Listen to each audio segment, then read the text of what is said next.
Hey, what's up, movie fans? Movie Man here. A lot of you's not going to like this video, but you know what? It needs to be said because I'm sick of seeing the videos. Can we finally stop blaming James Gunn for what happened to Zack Snyder? Because whether you're a diehard Snyder fan or excited for DC's new future, the facts tell a different story than the internet does. So everybody just gather around, have a seat, and let's talk about it, okay? For years, and I mean years, for years now, one of the biggest debates in comic book movies has been the end of Zack Snyder's DC universe. And every time DC announces something new, social media fills up with comments saying James Gunn destroyed the Snyderverse. That's not true.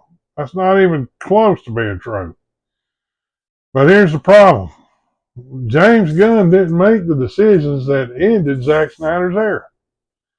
It all boils down to two people. Okay? Let's rewind. Let's rewind the timeline. Okay? Let's go back to 2017.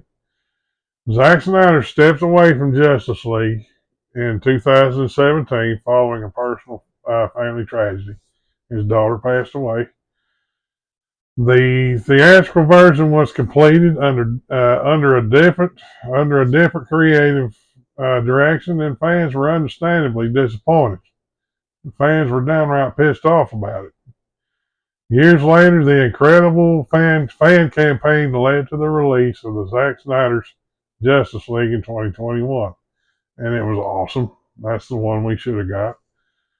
But by that point, the studio had already shifted away from Snyder's long-term vision. Leadership at DC had changed multiple times before James Gunn even walked through the door and became head of DC Studios. So chew on that for a couple of minutes. When James Gunn and Peter Safran took over, they inherited a franchise that had multiple disconnected storylines, films in development, and no unified long-term roadmap. I mean, none whatsoever. Their job wasn't to erase Snyder's work.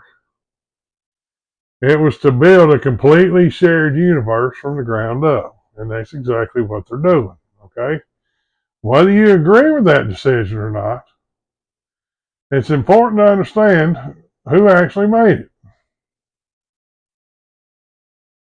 Like I said, it boils down to two people. Walter Hamada being one. You can absolutely love Snyder's movies.